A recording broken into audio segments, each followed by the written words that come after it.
नमस्कार, स्वागत है आपका ओनली न्यूज 24x7 में।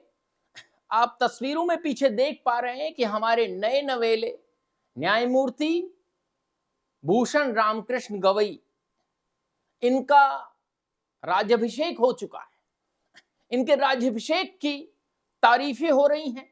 कॉलेजियम से अटैच्ड है, कितना कॉलेजियम से इन पर फर्क पड़ता, हम आपको आज पूरी की पूरी जो इतिहास की किताब है उसको खंगाल कर रख देंगे। बने रहिए, आगे बढ़ते हैं। इससे पहले एक और दोस्तों, जो नीचे डिस्क्रिप्शन है उस पर हमारा व्हाट्सएप चैनल है, उसको ज्वाइन कर लीजिए। ऐसे जज लोगों के लिए हमारे पास बहुत अथाह खबरें हैं, हम लेकर आते रहते हैं और आप भी इसको शेयर करते रहिए। चलिए शुरू करते हैं। न्यायमूर्ति भूषण रामकृष्ण गवई ने 14 मई 2025 को भारत के 52वें प्रधान न्यायाधीश के रूप में शपथ ली और वह पहले बौद्ध और दूसरे दलित मुख्य न्यायाधीश बने। अपने करियर में उन्होंने लगभग 300 निर्णय दिए, जिनमें संवैधानिक पीठ के कई महत्वपूर्ण फैसले शामिल हैं। उनके कुछ निर्णयों ने सरकार और विपक्ष, विशेष रूप से कांग्रेस पार्टी के बीच व्यापक चर्चा को जन्म दिया। बिल्कुल तथ्यात्मक खबर है, इधर उधर के नहीं है, कोई नहीं मुझे टोक सकता। आज हम उनके इन फैसलों की पड़ताल करेंगे जो कांग्रेस के पक्ष में और केंद्र सरकार के विपक्ष में रहे। साथ ही उन फैसलों पर नजर डालेंगे जिन्हें कुछ हलकों में संदिग्ध माना गया।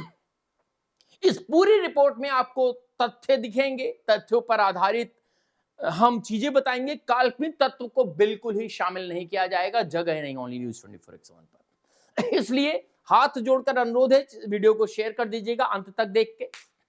पीछे से चलते हैं, जरूरी है, थोड़ा आप समय दीजिए।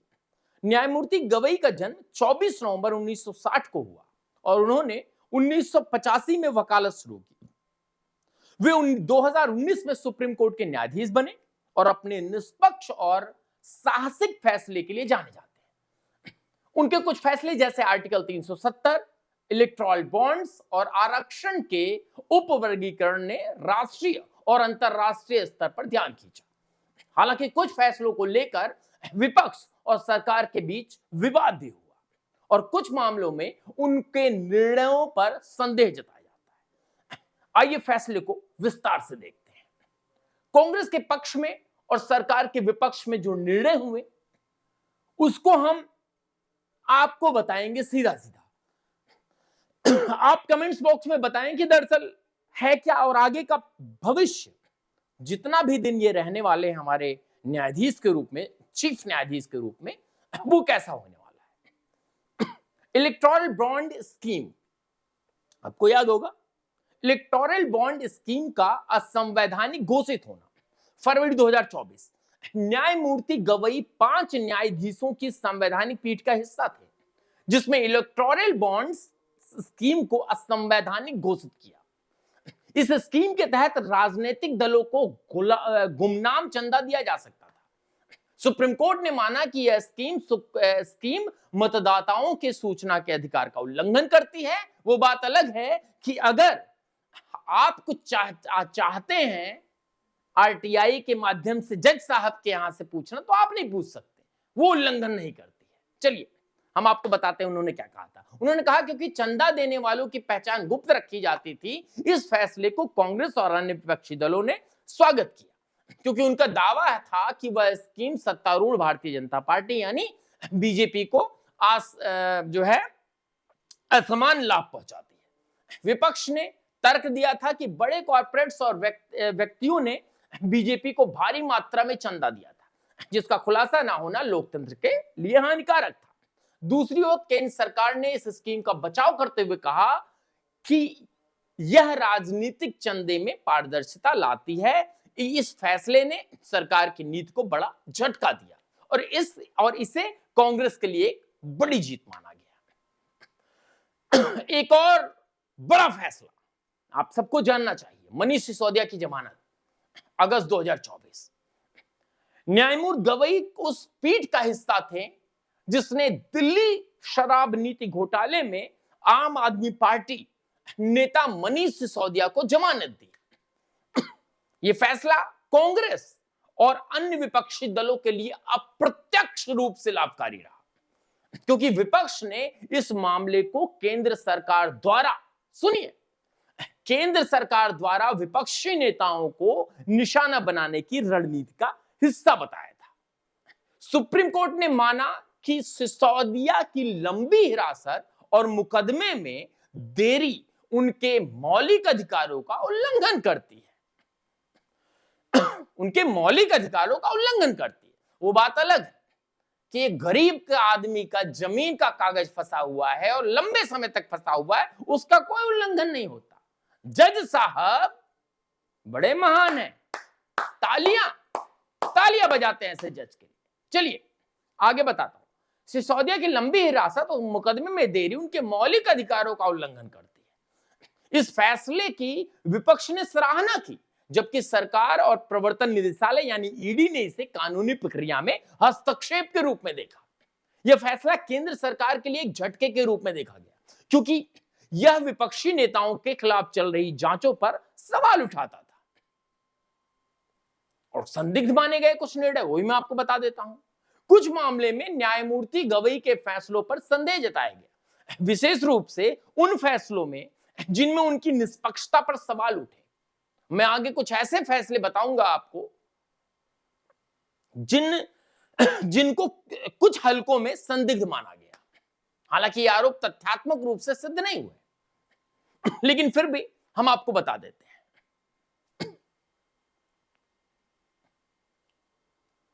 न्यायमूर्ति गवई उस 5 न्यायाधीशों की संवैधानिक पीठ का हिस्सा थे जिसने केंद्र सरकार के आर्टिकल 370 को निरस्त करने के फैसलों को सर्वसहमति से बरकरार रखा था। बहुत बड़ा फैसला था और माना जाता है कि आखिरी समय तक, हमारे पास इसके तथ्य नहीं है, माफी चाहता हूं, माना जाता है कि आखिरी समय तक गवई साहब यह मानने के लिए तैयार नहीं थे कि सरकार ने अच्छा किया है। खैर, इस फैसले से सत्तारूढ़ बीजेपी और केंद्र सरकार ने इसका स्वागत किया था, लेकिन कांग्रेस और अन्य विपक्षी दलों ने इसे संघीय ढांचे पर हमला बताया था। लेकिन सवाल यह है कि 370 को जब खत्म किया गया, वापस से लागू कराना क्या गवई साहब के बस की बात थी? कमेंट्स बॉक्स में बताएं। क्या आपको लगता है कि कुछ ऐसे काम कर जाओ जिससे आपका नाम भी हो जाए और कुछ ऐसे काम कर जाओ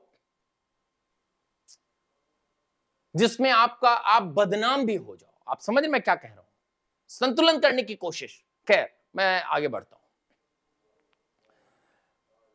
सरकार के पक्ष में यह जरूर फैसला था, लेकिन इनकी चिंताओं को पूरी तरह से नजरअंदाज किया गया। हालांकि इन दावों का कोई ठोस सबूत नहीं है कि यह फैसला कानूनी रूप से मजबूत माना गया था। अब हम आपको आरक्षण पर लेकर चलते हैं, आपको समझ में आएगा। आरक्षण हम दे कि मैंने 370, अगर मैं चाहता तो 370 की इस डिसीजन को छिपा सकता था, लेकिन नहीं, मुझे ट्रांसपेरेंट देना है खबर। न्यायमूर्ति गवई 7 न्यायाधीशों की संवैधानिक पीठ का हिस्सा थे। आरक्षण में उपवर्गीकरण 2024 में जब किया गया, जिसने 6 और 1 के बहुमत से आरक्षण के उपवर्गीकरण को मंजूरी दी। इस फैसले ने राज्यों को अनुसूचित जाति यानी एससी और जो है अनुसूचित जनजाति यानी एसटी के भीतर उपवर्गीकरण करने की अनुमति दी, ताकि अधिक वंचित समूहों को प्राथमिकता दी जा सके। इस फैसले को सामाजिक न्याय के पक्ष में माना गया, लेकिन कुछ ट्वीट्स, एक्स के पोस्ट और विश्लेषकों ने इसे संदिग्ध बताया, यह दावा करते हुए कि यह कुछ राजनीतिक दलों को लाभ पहुंचाने के लिए हो सकता है। विशेष रूप से यह आरोप लगाया गया कि यह फैसला क्षेत्रीय दलों और विपक्षी गठबंधनों के पक्ष में था। कैसे, मैं आपको बताता हूं। जो उपवर्गीकरण की मांग कर रहे थे विपक्ष के लोग, हालांकि इस फैसले को कानूनी रूप से ठोस माना गया और संदेह केवल सोशल मीडिया चर्चाओं तक ही सीमित रहा। इन फैसलों पर संदेह के कुछ कारण भी थे, वो मैं आपको बता देता हूं। संदिग्धता के दावे मुख्य रूप से सोशल मीडिया और राजनीतिक हलकों में उभरे हैं। उदाहरण के लिए एक्स पर कुछ पोस्ट्स में दावा किया गया कि आर्टिकल 370 का फैसला सरकार के दबाव में लिया गया। ये वहां का था। अब मैंने जो पहले आपको बताया था कि संतुलन करने की कोशिश, कि बाद में कोई कह ना पाए कि मैंने कुछ गलत किया है या सही किया है, वहां तक आप सुनिए। विपक्ष भी इनको धो रहा है आर्टिकल 370 के मामले में, लेकिन इन दावों का कोई ठोस सबूत नहीं है कि सरकार से मिले हुए थे। इसी तरह आरक्षण उपवर्गीकरण के फैसले को कुछ लोगों ने राजनीतिक रूप से प्रेरित बताया, क्योंकि यह कुछ विपक्षी दलों की लंबे समय से चली आ रही मांग थी। अब सुनिए, 370 क्या अकेले गवई साहब फैसला सुला सकते थे? नहीं, हो ही नहीं सकता था। तो चलिए उस फैसले को तो हम ऐसे ही देखते हैं। हालांकि ये आरोप जो है आरक्षण वाला था, ये आरोप तथ्यात्मक रूप से सिद्ध नहीं हुए और सुप्रीम कोर्ट के फैसले कानूनी तर्कों और संवैधानिक सिद्धांतों पर आधारित हैं। फिर भी इन फैसलों की संवेदनशील प्रकृति और राजनीतिक प्रभाव ने संदेह को जरूर जन्म दिया। कांग्रेस और विपक्ष की प्रतिक्रिया। कांग्रेस नेता मल्लिकार्जुन खड़गे ने न्यायमूर्ति गवई की नियुक्ति का स्वागत किया है। बहुत कम ही साथ देते हैं कि राष्ट्रपति जी ने वहां भेज दिया और सारी चीजें कराई और मैं स्वागत करता हूं। सुनिए, मल्लिकार्जुन खड़गे ने न्यायमूर्ति गवई की नियुक्ति को स्वागत किया और कहा कि वे संवैधानिक मूल्यों को बनाए रखने में सक्षम हैं। कांग्रेस ने इलेक्टोरल बॉन्ड्स और मनीष सिसोदिया के जमानत मामले में उनके फैसले की सराहना की, इन्हें लोकतंत्र और न्याय के पक्ष में बताया। दूसरी ओर आर्टिकल 370 के फैसले की कांग्रेस ने आलोचना की, इसे जम्मू कश्मीर के लोगों को अधिकार पर हमला करार दिया। यह दिखता है कि उनके फैसले विभिन्न पक्षों के लिए मिश्रित परिणाम लेकर आए।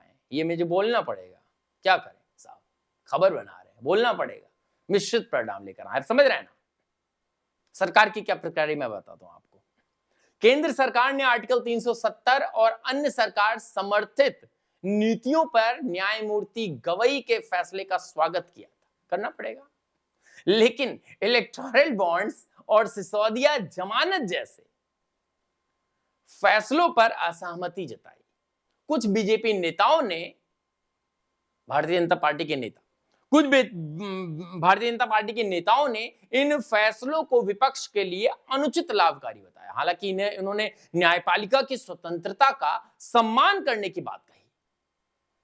अब हम वाइंड अप की तरफ चलते हैं दोस्तों, और आपको बताते हैं न्यायमूर्ति भूषण रामकृष्ण अन्य महत्वपूर्ण फैसलों ने भारत की राजनीति और समाज पर गहरा प्रभाव डाला है। उनके कुछ निर्णय जैसे इलेक्टोरल बॉन्ड्स और मनीष सिसोदिया की रिहाई, मनीष सिसोदिया को छोड़ देना ऐसे समय में जब बहुत जरूरत थी पार्टी को, कांग्रेस और विपक्ष के लिए लाभकारी रहे, जबकि आर्टिकल 370 और आरक्षण उपवर्गीकरण जैसे फैसलों पर संदेह जताया गया। हालांकि ये संदेह मुख्य रूप से सोशल मीडिया और कुछ राजनीतिक चर्चाओं तक ही सीमित थे। इससे ज्यादा हमारे यहां न्याय के खिलाफ कोई बोल सकता भी नहीं है और नहीं बोल सकता है, हम इससे ज्यादा कुछ कह नहीं सकते।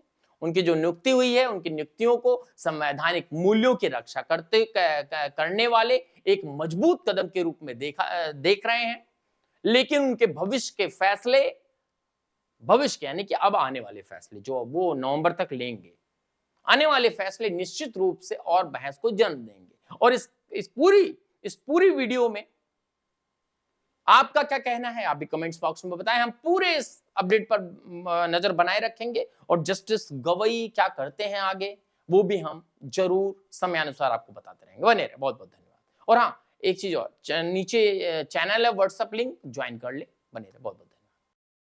नमस्कार। वीडियो खत्म होने के बाद हमारे नंबर पर यूपीआई के माध्यम से आर्थिक मदद जरूर भेजें और हमारी वीडियो को जरूर देखें।